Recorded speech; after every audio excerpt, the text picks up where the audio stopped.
J'arrive au tribunal, je vois pas quoi? Un conseiller prud'homme qui me dit que j'ai pas respecté le code du travail. J'ai pas eu le temps de dégainer mon 12, que deux bleus m'ont pécho et emmené à l'hôtel des gros verrous. Un petit peu délicat. Alors, c'est un petit peu un sujet délicat, j'ai envie de te dire. Aujourd'hui, nous allons nous pencher sur un youtubeur à succès, Lucien Cupif, auteur de la chaîne Thierry Vigneault Boiserie, du nom de son père. Il est aussi connu sous le diminutif de La Boiserie, jouant aussi parfois le rôle de Donovan, un gitan quelque peu exalté. Pour plus de facilité, nous allons l'appeler Lucien. Il s'est fait connaître par ses vidéos de mécanique de motocross, de sabrage de BMW diesel en fin de vie, de labourage de champs avec une Ferrari, d'écrasage de voitures avec un Bigfoot, de menuiserie, de réparation de fontaines, d'un laborieux poussage d'un bus d'une dizaine de mètres de hauteur, du largage d'une vieille BM à l'aide d'un hélicoptère, de lançage de voitures radiocommandées en direction de fenêtres ouvertes, et j'en passe. Ces considérables et invraisemblables aventures vidéo lui valent aujourd'hui plus d'1 million d'abonnés sur YouTube. Il a décliné son activité par la vente d'innombrables produits dérivés, t-shirts, autocollants, babioles diverses, véritable manne financière qui lui a permis de diversifier ses activités, comme location de voitures de luxe, magasin de motocross, vente de répliques d'armes à destination de la pratique d'airsoft. Et surtout, une entreprise de modification de véhicules sur laquelle nous reviendrons plus tard. Lucien a lancé une nouvelle chaîne YouTube nommée Lulu Ronce de Noyer. Sur cette chaîne, Lucien publie des vidéos dans lesquelles il parle de son métier d'entrepreneur, de ses difficultés et, entre autres, des rapports qu'il entretient avec ses salariés, qu'il chiffre environ une trentaine. À ce titre, c'est un des youtubeurs les plus prolifiques et entreprenants. Il a donc une société holding qui détient, entre autres, la boutique de vente de produits Airsoft, Essentiel Airsoft, et aussi la boutique de vente et d'entretien de motos MX Shop à Nantes. Il détient en partie une entreprise de modification de véhicules, juste à côté de son magasin de motos, mais il ne la gère pas. Mais il la considère quand même comme son bien. Shiftech, on a commencé à faire des partenariats, de la publicité pour la boîte de préparation automobile. Aujourd'hui, j'ai mon centre. Il aime entreprendre, c'est bien. Il est d'ailleurs critique envers ceux qui, selon lui, ne veulent pas se lever le matin ou travailler. Au mois de décembre, Lucien a posté une vidéo qu'il a intitulée « Salarié au patron », dans laquelle il aborde les avantages et les inconvénients d'être salarié ou d'être à son compte. En fait, on n'est pas patron quand on est à son compte, on est patron quand on est à son compte et qu'on emploie au moins un salarié. Ce n'est pas la première fois qu'il parle de son activité d'entrepreneur. Il égrène des infos régulièrement dans ses vidéos. Mais du point de vue du droit du travail, quel type de patron est-il? Est-il le meilleur patron du YouTube Game? Nous allons prendre le temps d'y répondre. Vous avez une minute?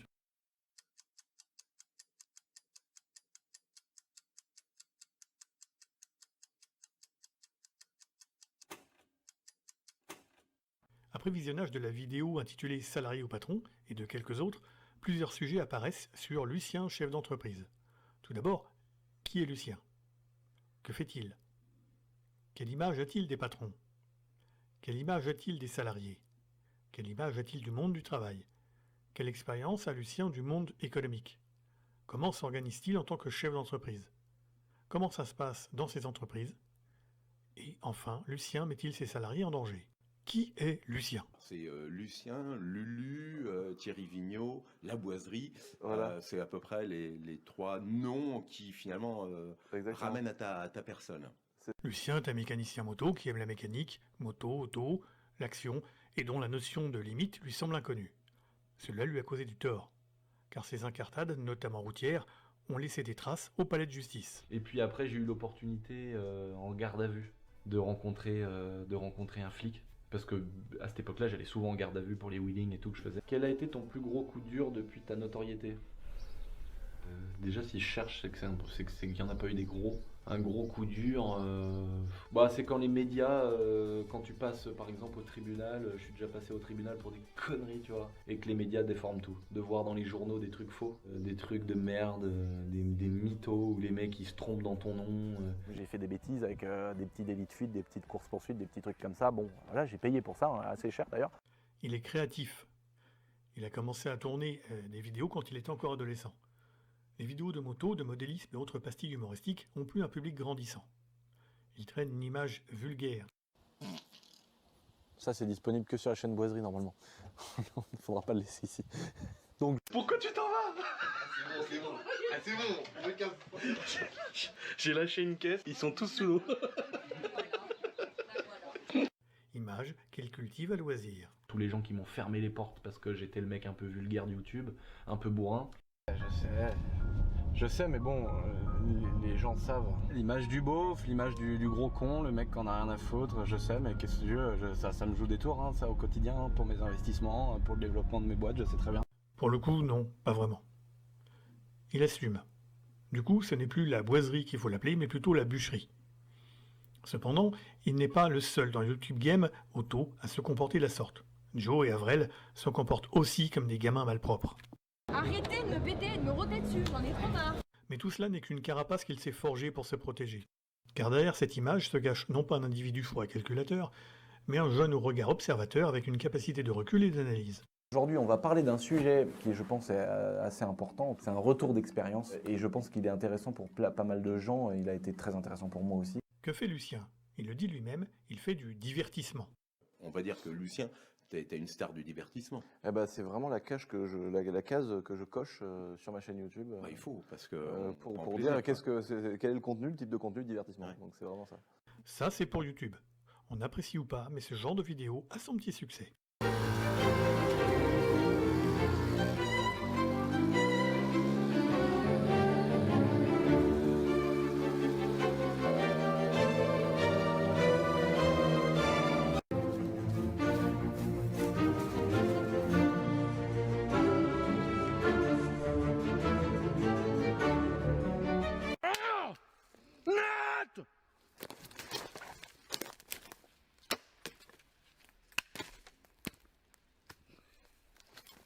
Ah, coup de soulier à ta gueule, bam, chic dans la bouche, bourse un chien dans une femme.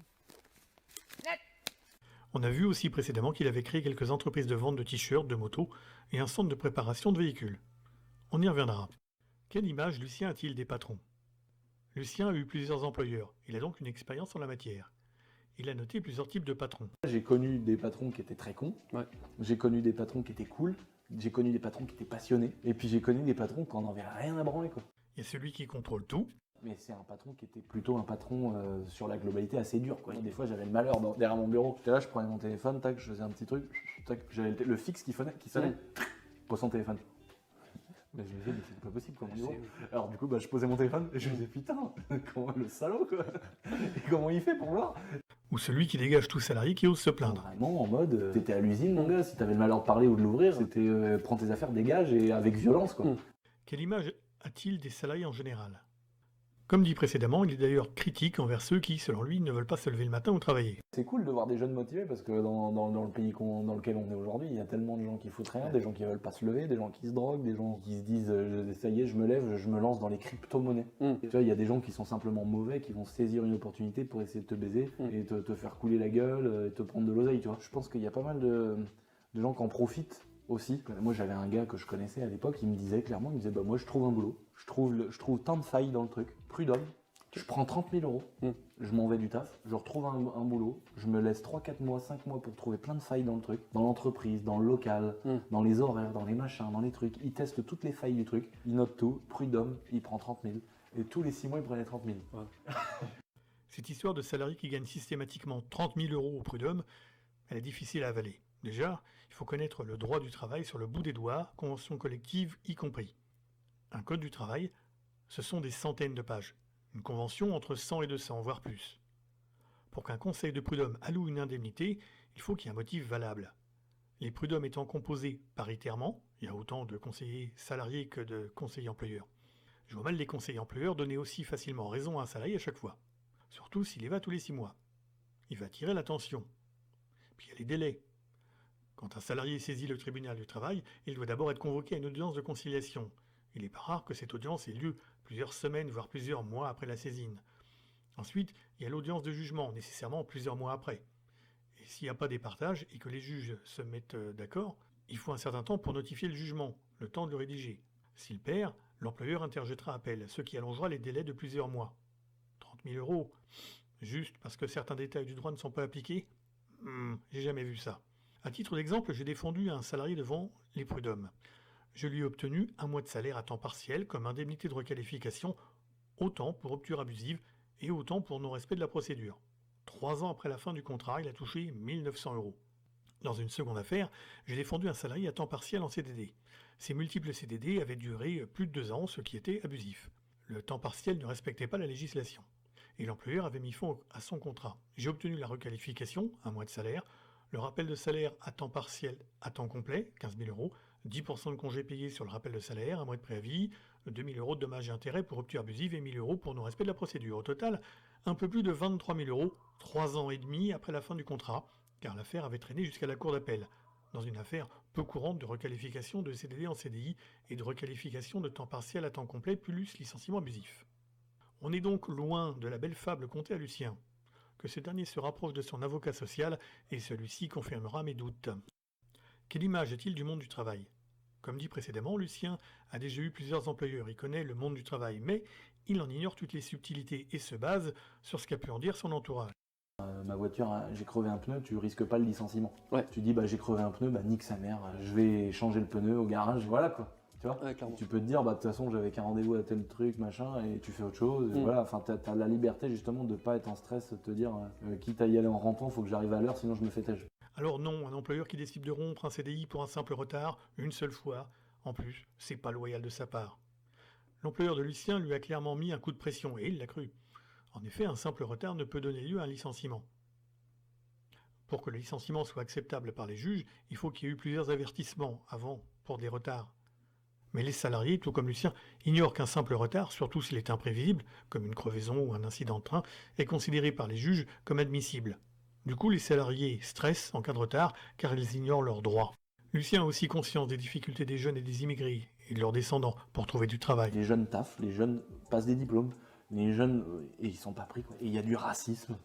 Quelle expérience a Lucien du monde économique? Il a été mécanicien moto, il a poursuivi jusqu'à obtenir un BTS management des unités commerciales, utile pour gérer un commerce, pas forcément pour en lancer un. Lucien explique régulièrement qu'il apprend les bases de l'économie, de la fiscalité, ce qui lui a manqué au début. Lors de sa formation, il y avait des cours de droit, 2 heures par semaine, en particulier les relations des employeurs et de leurs salariés. Est-ce que ça a été suffisant? Nous verrons ça un peu plus loin. Lucien est l'exemple parfait pour illustrer le rapport à la concurrence.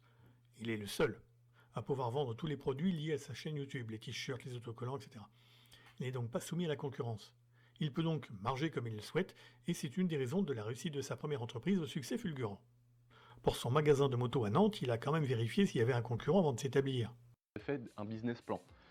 C'est un business plan, c'est-à-dire que tu vas chercher la zone de chalandise, tu vas chercher s'il y a des clients, en gros, tu vas chercher les clients potentiels que tu aurais géographiquement là où tu veux t'implanter. Ça veut dire que nous à Nantes, on avait cherché, il y avait beaucoup de magasins de motos de route, il n'y avait pas entre guillemets un mec qui vendait des motos de cross là où on est. Et encore une fois, pour moi, il n'y a pas de concurrence. Pourrait-il en vivre tout en gardant ses 2 salariés? Pas sûr. Heureusement que son magasin bénéficie de la pub gratuite que lui apporte régulièrement sa chaîne YouTube. Il connaît donc l'adaptation à la concurrence. Il a aussi tâté à la déconvenue due à une concurrence déloyale. Il y avait une raison principale, c'est qu'on était cher. Pourquoi cher? Parce qu'aujourd'hui, le vrai problème, c'est qu'il y a énormément de boîtes de log de voitures qui font des trucs avec les voitures de Pologne. Ne pas respecter la réglementation fait capoter les concurrents qui, eux, respectent les règles. Puisse cette vidéo faire prendre conscience aux autorités compétentes de la situation réglementaire du secteur des locations de voitures de luxe ou de sport. Il a peut-être du ménage à faire. Lucien pourrait d'ailleurs capitaliser sur cette expérience pour créer un syndicat professionnel des loueurs de voitures de luxe, fédérer les autres loueurs, pour ensuite faire pression sur les pouvoirs publics pour que ceux-ci fassent la chasse aux concurrents exerçant de manière douteuse. Comment s'organise-t-il en tant que chef d'entreprise? Lucien a une entreprise holding qui gère les services généraux de ses multiples entreprises. Ce n'est pas un montage d'optimisation fiscale ou dans une optique d'abus de bien social, mais une meilleure organisation destinée à éviter les doublons et alléger la gestion. Et donc on a une société mère, qui est une holding, qui détient toutes les sociétés, toutes nos autres sociétés. Donc par exemple, moi j'ai une holding qui détient MX Shop Moto, qui détient Essential Airsoft. Comment ça se passe dans les entreprises de Lucien? Lucien possède plusieurs entreprises, la plupart situées au château, d'autres à côté de Nantes. Il emploie environ une 30aine de personnes. Et aujourd'hui, on est sur la totalité une 30aine de personnes qui travaillent pour mon groupe de sociétés. Tout d'abord, l'embauche. Lucien prend des apprentis ou des alternants et reçoit des aides pour cela. Nous, on a des primes énormes quand on prend un jeune. Il embauche aussi des personnes de plus de 50 ans, ce qui mérite d'être souligné. Mais donc l'intérêt, c'est pas de faire discrimination, mais pas de discrimination positive non plus. Ben voilà. On prend quelqu'un Ah ouais. comme il est, Ah t'es ouais, talentueux, on exactement. prend... C'est pour ça que moi j'ai des darons qui ont 58 ans, Ouais. qui n'ont pas de diplôme. Mm. C'est des gens pour trouver un CDI aujourd'hui, c'est galère. Ouais. Mais ces gens-là, je les fais évoluer au sein de la société, je leur donne des responsabilités, je leur donne des primes, je leur propose des perspectives d'évolution qu'ils n'auraient pas eu à côté. Parce qu'il y a énormément de gens aujourd'hui qui ont une cinquantaine d'années, qui n'ont pas de diplôme, mais qui bossent, qui sont là en avance le matin, qui charbonnent. Et moi, Ouais. ces gens-là, mec, j'en raffole, tu vois. Louis, ça fait 35 ans les gars, qu'il habite au château. Il a dû voir 3 ou 4 propriétaires. Et en fait ce qui est ouf, c'est qu'on a acheté le château avec Louis gros. Il est dans les actes notariés. Mais c'est pas une blague. Genre je sais pas comment c'est possible, mais il s'est retrouvé dans les actes. Quand j'ai acheté le château, dans les actes notariés, il y avait marqué y compris Louis, le gardien du château, frère. Truc de ouf. Dès lors que l'activité spécifique de gardien d'immeuble consiste à assurer une fonction utile et nécessaire à la conservation de celui-ci et un service rendu à ses occupants, il s'en déduit, au regard des directives européennes, le maintien du contrat du gardien au nouveau propriétaire du bâtiment. Une fois embauché, que deviennent-ils? Et il reste, le turnover est faible. Il y a des sociétés aujourd'hui qui ont un regard différent, qui ont un très faible turnover comme les nôtres. Les nôtres, nous aujourd'hui, on est plus un groupe de sociétés parce qu'on a plein d'activités qui travaillent au même endroit. On n'a pas de turnover, quoi. Nous, très peu. on a 2-3 personnes avec qui on travaille plus depuis qu'on a créé l'entreprise. Et après, on a eu quelques périodes d'essai qu'on n'a pas validées. Ce qui est une bonne chose. L'INRS, l'Institut national de recherche et de sécurité pour la prévention des accidents du travail et des maladies professionnelles, indique dans sa brochure intitulée « Dépister les risques psychosociaux, des indicateurs pour vous aider » qu'un taux de turnover important dans une entreprise est souvent un indicateur de malaise social dans cette entreprise. Il n'y a donc apparemment pas de malaise social dans la lulusphère. Un employeur qui souhaite garder son personnel et l'exprime avec force est une bonne chose. Garder les gens que j'ai aujourd'hui, j'ai une équipe incroyable. Je ferai tout pour garder les gens qui bossent avec moi. Je pense que c'est l'univers qui fait que ça. Oui. C'est l'univers complet qui fait que ça marche bien et l'argent. Comment s'y prend-il pour fidéliser son personnel? Tout d'abord, il entend payer son personnel sans barguigner. On fait tout pour pas payer les gens avec des lance-pierres. Envoyer des SMIC dans la tête des gens et leur demander de bosser, c'est quand même un petit peu mal vu. Je suis content parce qu'on a une équipe de malades avec les gens qui bossent avec moi et on a que des gens sympas, motivés, cool, bonne ambiance, donc c'est trop cool. Et non seulement son personnel, mais aussi les sous-traitants. Nous, on a le souhait de choisir les entreprises avec lesquelles on travaille et maintenant ça fait des années. Mais je serais pas quelqu'un non plus qui irait faire travailler des petits Chinois dans le fond d'une cave, tu vois. J'irais pas vous vendre des ballons de foot cousus par des petits Chinois qui gagnent 30 centimes par mois, frère. Tu vois, ça m'embêterait. Nous, on travaille avec des super entreprises, avec des gens qui sont pas sous-payés. Ça mérite d'être souligné. Il peut d'autant mieux le faire qu'il n'a pas de concurrence sur ses produits siglés La Boiserie. C'est donc sans douleur. Ensuite, il y a l'approche bienveillante. Quand Lucien qualifie son équipe d'exceptionnelle, il répond à un besoin fondamental de reconnaissance. Dire bonjour ou merci et dire à un salarié qu'il a fait du bon travail ne coûte rien et permet de rendre chaleureuses les relations sociales. Être positif, optimiste et le faire rayonner autour de soi est une qualité précieuse. Être valorisé fait du bien au personnel. C'est la valorisation plus que de l'argent. C'est qu'on est tous respectés. Et c'est pour ça que moi, personnellement, qui me réconcilie avec le salariat, ok, t'es un salarié, mais t'es valorisé. On dit, c'est bien ce que tu fais. Quand c'est pas bien, on le dit aussi. Enfin, voilà, t'as pas peur de mettre peut-être ta dignité, parce que c'est pas facile aussi de dire à quelqu'un, ah, tu bosses bien, franchement, je suis content de toi, etc. Mais est-ce vraiment s'abaisser en dignité que de dire à un employé qu'il travaille bien? Féliciter, voire même flatter, cela ne coûte rien. Et c'est toujours bien accueilli. D'ailleurs, Lucien y arrive très bien, et pas seulement avec ses salariés. Bravo Yann. Mais être valorisé, ce n'est même pas la base. Avant même de vous féliciter, il faut d'abord que le patron sache que vous existez. Chez une autre marque de moto chez qui j'ai travaillé, un patron qui un jour, quand je l'ai vu, le vrai patron, le grand patron, quand je l'ai vu, je lui ai dit, écoute, là j'ai bientôt fini, est-ce que éventuellement il y a des possibilités? Il m'a dit, mais il me prend le pas mal, mais il m'a dit, tu fais quoi déjà ici? Le mec il savait pas qui j'étais quoi. On se croisait tous les jours et tout, il savait pas qui j'étais quoi, rien à foutre. T'es en stage découverte, t'es salarié, t'es CDI. Il m'a posé ça comme question. Ah, j'ai dit non, moi je suis là, je travaille là tous les jours en fait. J'étais en train de me dire putain, et ça fait tellement bizarre de pas se sentir exister aux yeux de ton patron. C'est ça. Tu vois? Enfin, l'ambiance compte énormément. C'est un peu l'avantage aussi d'avoir les relations qu'on a dans l'entreprise, qu'on a avec tout le monde d'ailleurs. D'être un peu copain, mais bon, quand faut bosser, faut bosser. Alors attention, bonne ambiance ne signifie pas forcément amitié ou copinage.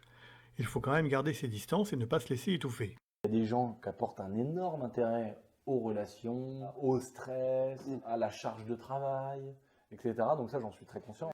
Alors ça s'appelle les conditions de travail. Et c'est autant primordial que le salaire. Une ambiance délétère plombe la productivité. Les salariés venant à reculons au travail ne brillent pas par leur performance. Un salarié mécontent de ses conditions de travail, qui peut facilement retrouver du travail ailleurs, n'hésitera pas à démissionner. Et les démissions ne sont pas anecdotiques. Elles représentent pas loin de 40% des ruptures du contrat de travail. Ces gens-là, je les fais évoluer au sein de la société, je leur donne des responsabilités. Est-ce que faire évoluer les gens, c'est positif? Alors déjà, il faut savoir qu'il y a une obligation pour l'employeur de garantir à chaque salarié qu'il emploie de maintenir son employabilité. Donner des responsabilités à des salariés, est-ce les accabler, leur faire confiance ou leur tendre un piège en cas de problème? Eh bien, plus on délègue, plus on donne de responsabilités aux salariés, plus cela contribue à l'épanouissement de ces salariés. Et plus les salariés sont épanouis, moins ils ont envie de partir. Très bonne initiative qu'a prise Lucien avec ses salariés. À propos de partir, il arrive que certains salariés quittent le château. J'ai la chance d'avoir une équipe exceptionnelle, mais je travaille pour que cette équipe soit exceptionnelle. Et c'est pour ça que malheureusement j'ai le mauvais côté aussi, où dès qu'il y a quelqu'un qui est un peu chiant ou qui fout un peu la merde, je dois m'en séparer très vite. Eh ben non, Lucien. C'est pas un mauvais côté que de virer un salarié qui fout la merde et qui crée une mauvaise ambiance. C'est même une obligation. Alors, qu'est-ce que c'est que foutre la merde dans une entreprise? Eh bien, ça peut être tout un tas de choses dont les conséquences sont une dégradation des conditions de travail, susceptibles de porter atteinte au droit et à la dignité ou d'altérer la santé physique ou mentale ou de compromettre l'avenir professionnel des autres salariés. Et comme l'employeur est responsable de la santé physique et mentale des personnes qu'il emploie, le droit exige de lui qu'il fasse le nécessaire pour garantir des bonnes conditions de travail. À défaut, ce sont les autres salariés qui pourraient quitter l'entreprise sans préavis. C'est donc un gros risque pour l'employeur que de conserver un salarié qui pourrit la vie de ses collègues. L'avocat en droit social de Lucien confirmera ce point de vue. Dans les conditions de travail, il y a la gestion des risques professionnels. Et c'est là que Lucien Entrepreneur a vraiment une prise de conscience à effectuer. Ses salariés sont exposés à toutes sortes de risques, du plus banal, et sans forcément de protection. Des lunettes! J'ai pas de lunettes. Avec les conséquences qui peuvent en découler. Il m'a éclaté les yeux le disque, comme si je m'étais fait gazer. À l'accident beaucoup plus acrobatique.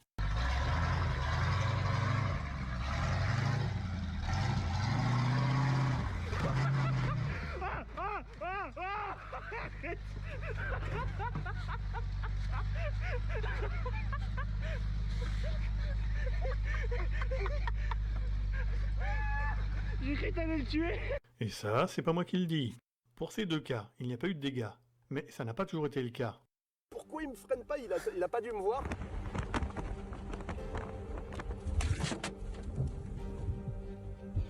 Alors attention les amis, hein, on en rigole, mais il faut bien comprendre qu'on l'a très mal vécu. Parce que là, les gens vont se dire, oh ils en rigolent, les mecs ils font n'importe quoi. Pas du tout. Toi, tu l'as évidemment mal vécu. Donc lui, il s'est retrouvé bloqué dans le tracteur. Enfin, ça a été une tragédie, les gars, ce qui s'est passé. Moi, je me suis retrouvé à presque dégueuler par terre. Ça n'a pas été une tragédie, mais ça aurait pu. Lucien a tapé dans le tracteur, et celui-ci s'est retourné. Il faut quand même remettre les choses à plat. Lui, il est là, il fait son travail, il bosse. Moi, j'arrive, c'est quand même moi qui lui rentre dedans. Et c'est pas seulement un accident de la route. C'est d'abord un accident du travail. En effet, le salarié était sur son lieu de travail. L'inspection du travail ne réalise pas systématiquement une enquête, mais vu que Lucien a tendance à multiplier les accidents et les rendre publics, faut peut-être s'attendre à une descente de sa part. Si l'accident avait provoqué une blessure sur le salarié, la CPAM, la Caisse primaire d'assurance maladie, aurait déclenché une enquête et se serait retourné contre l'employeur du salarié, un exploitant agricole. Ce dernier aurait pu alors se retourner contre Lucien pour mise en danger d'autrui. Tout cela dans le but d'éviter de voir son taux accident du travail augmenter alors qu'il n'a en rien fautif. Alors déjà, il y a eu la BM délicatement posée sur un muret. Babas, est-ce que tu peux nous expliquer un petit peu la tragédie qui nous est arrivée? Une petite sortie de route pas trop mal. On appelle ça une sortie de route? Ouais. Voilà. Et les deux accidents avec le buggy, le premier en percutant un arbre qui traversait la route en courant.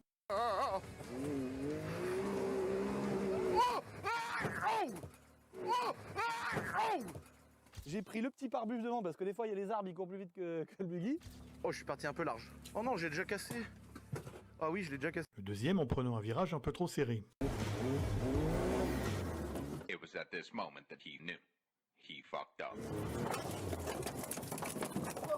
Ça a l'air d'être contagieux, car nombre de connaissances de Lucien ont, eux aussi, une tendance maladive à broyer des voitures. Là, je crois qu'on vous l'a jamais montré. Ça, c'est la M3 E93 qu'avait ma mère. On l'a vendue à un pote à nous et il a eu un accident. Donc voilà, la voiture, elle est épave. Il y a la M3 E46 d'un pote que j'ai racheté, qui lui a eu un accident aussi. Et donc c'est malheureux, hein, c'est que des accidents. Donc ça, cette 320D là, elle a souffert. Alors on avait déjà prêté cette voiture-là à quelqu'un. Moi, le problème, c'est que je prête les voitures. On l'avait déjà prêté à quelqu'un qui nous avait mangé l'avant gauche. Donc la voiture épave. Un accident, ça peut arriver à tout le monde, y compris à des pères de famille plutôt rangés. Il suffit de peu de choses. Et hier, le 24 au soir, vers 18h, juste avant d'arriver au réveillon, j'ai eu un accident de voiture. Ouais, et il manque l'avant maintenant. Moi, j'ai pas vu la boue sur le côté de la route, et j'allais un petit peu trop vite. Hop, les deux combinés.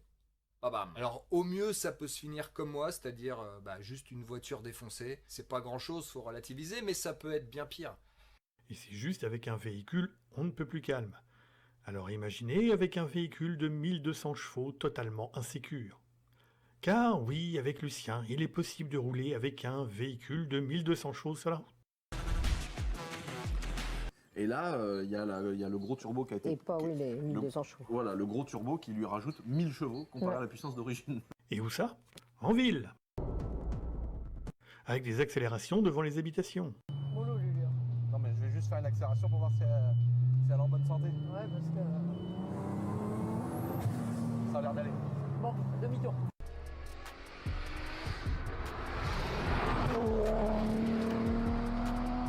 Les habitants de Chemillé en Anjou apprécieront. Qu'en pense le maire d'ailleurs, lui qui a dû accueillir l'arrivée des activités économiques de Lucien à bras ouverts? Bras ouverts. Parlons-en des accélérations. Fulgurantes.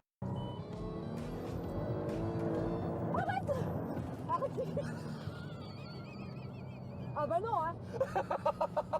Arrête, arrête. Ah bah non, mais je voulais pas de toute façon. Ah, oh Lulu, arrête. Au fait, elle tient la route la voiture? Ça tient bien la route, ça? Oh ouais. Franchement, pour une petite voiture, ça tient bien la route. Ah bon, on est rassuré. Putain, elle part à droite, hein. Faut bien que tu tiennes ton volant. Ah, elle a peut-être un petit défaut. C'est toi qui as eu peur. Bah non, mais t'as vu les zigzags que t'as fait? Ah bah oui. Tu m'as dit qu'il fallait faire des zigzags. Non, je t'ai dit, elle fait droite-gauche des fois. Ok, donc la voiture, elle fait droite-gauche sans raison. Mais est-elle dangereuse pour autant? Les mecs, elle patine, hein. Elle est archi dangereuse. Ouais, t'as vu la mienne? T'as vu pire que la mienne? Ah oui, mec. C'est pour ça qu'il faut une piste d'avion. Hein. Ah non, moi, elle tire droit, bah t'as vu? Ah bah oui, non, mais quand tu me disais elle fait droite-gauche, je pensais que t'étais comme moi. Non, mais toi, elle est stable, la tête à côté, frère. Bon, va falloir régler ça. Et rien d'autre, j'espère. Non, puis alors moi, j'ai pas d'essuie-glace, alors je suis mal là. Ah oui, on a un essuie-glace qui est en panne. On a un petit essuie-glace, ça que le conducteur, c'est le principal. Oh bah, autant rouler avec quand il pleut. Quoi d'autre? Du coup, j'ai pas de frein parce que je suis en rodage de frein. Oh, tais-toi, tais-toi. Eh, mais cette caisse, elle est... Oh putain, c'est mortel. dans tous les sens du terme, même. Et les éventuelles conséquences? J'ai pas envie d'être en fauteuil roulant. Oui, mais bon. Ni elle ni d'autres, d'ailleurs. Lucien est-il conscient du danger? Non, mais ça devrait être interdit. Je crois que ça l'est. Hein. Je crois. Je suis pas sûr que ce soit tout à fait légal. C'est d'ailleurs pour ça qu'il floute le compteur. C'est une mise en danger d'autrui tout à fait délibérée. Mais quel rapport avec le droit du travail? Mais si vous l'avez pas remarqué, le cadreur n'est pas attaché. Putain, c'est assourdissant là. Hein. Ouais. Oh la vache. Alors, faut ouvrir les fenêtres des fois. Et bien sûr, en cas d'accident, lui, ce qui l'attend, c'est pas la chaise roulante, mais le cercueil. Lucien, ton enrichissement, ton fun, ton plaisir, le plaisir du public, vaut-il la mise en danger d'un salarié? Alors oui, Titanieux et Grand Oumou font la même chose. Mais c'est à 30 à l'heure et dans un circuit privé. C'est un truc de fou comment ça impressionne. Lucas, il m'a je t'ai vu voler. C'est un truc de fou comment ça impressionne. Si Lucien a pu gonfler sa Golf jusqu'à 1200 chevaux, il le doit à son partenaire et désormais ami, Médéric. Ce dernier tient au moins un centre de modification de voitures nommé Shiftech, à Tours. Les affaires de Lucien marchant tellement bien qu'il a même ouvert un centre Shiftech à Nantes. On est devenus amis et maintenant on peut entreprendre ensemble et on est tous investis dans le projet et c'est trop cool quoi. Au point de se considérer comme propriétaire. Shiftech, on a commencé à faire des partenariats, de la publicité pour la boîte de préparation automobile. Bah aujourd'hui j'ai mon centre. Et voici les trois associés. J'ai connu des amis à Paris avec Elder. Aujourd'hui il est passé à Nantes en étant associé au projet.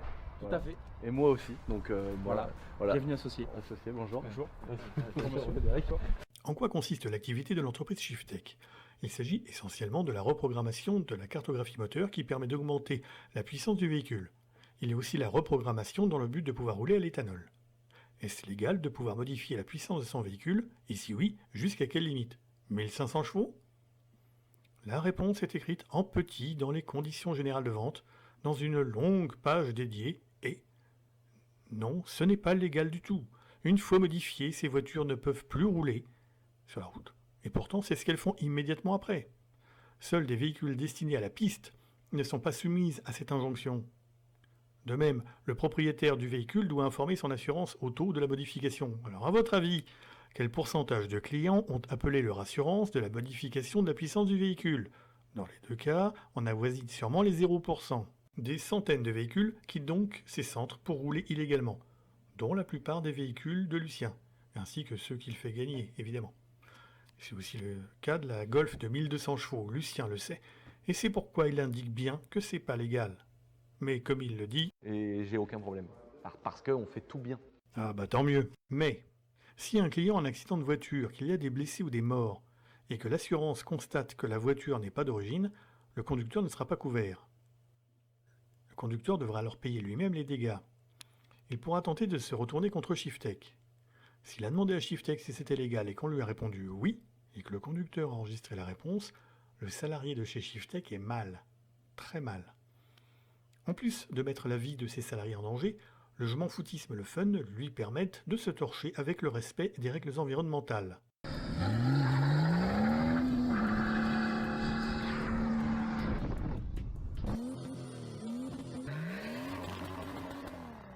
L'amusement est total. On prend soin de la couche d'ozone? Il ne devrait pas y avoir autant de laisser-aller avec la réglementation. Alors pourtant, moi je suis ultra carré dans plein de choses, mais évidemment que peut-être on a un escalier qui n'a pas le truc antidérapant sur les marches, peut-être qu'il y a un cendrier qui est trop loin du mur ou trop près, j'en sais rien. Il y a évidemment des petits trucs que tu peux pas savoir quand tu es dans le taf. Et comme il reconnaît qu'il n'y connaît rien, Lucien devrait faire appel à un cabinet de prévention des risques professionnels. Il y en a partout en France. Mieux vaut prévenir que d'avoir affaire à un accident grave qui pourrait mettre un terme à sa carrière, comme un accident de moto sans casque. Et Lucien sait bien que les plus jeunes le prennent pour un exemple. J'ai pris une vraie claque quand un jour dans un village, j'ai fait des snaps, j'étais en train de faire de la bécane, et il y a une quinzaine de gamins qui arrivent en scout, tous sans casque. Ben, j'ai dit, vous avez pas de casque? Il dit, non, maintenant on fait comme toi, on met plus nos casques. Ah ouais. Alors là, mon gars, je me rappelle, j'étais sur ma 450 YZF. Et grosse nausée d'un coup, quoi. Là, j'ai vraiment ces nausées directes. Et je me suis dit, putain, les 15 gamins, ils disent, ah non, maintenant, mais vraiment tous, hein. Ils disent, ah non, mais on fait comme toi, maintenant, on met plus de casque.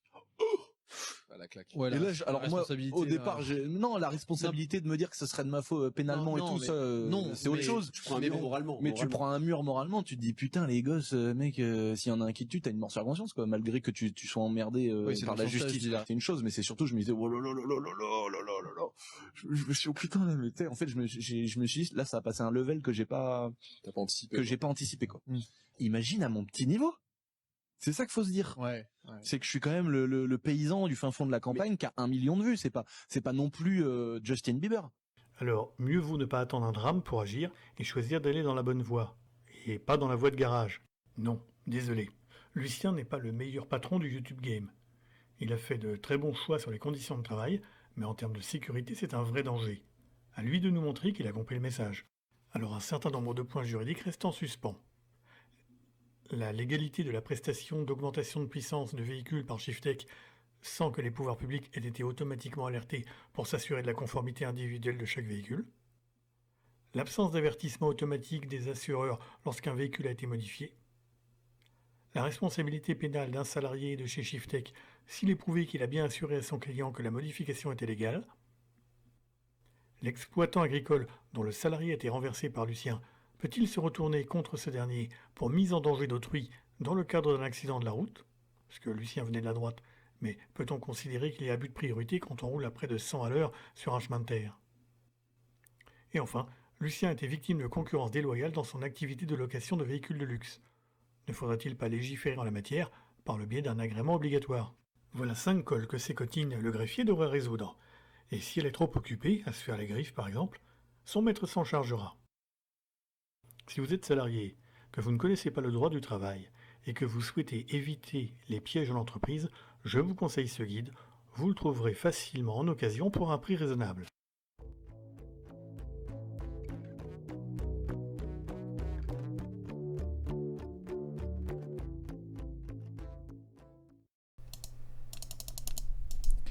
Et psst, psst. Est-ce qu'on peut être viré pour avoir porté une jupe quand on est un homme? Et la deuxième vidéo en bas, c'est Antoine Daniel peut-il virer ses modérateurs?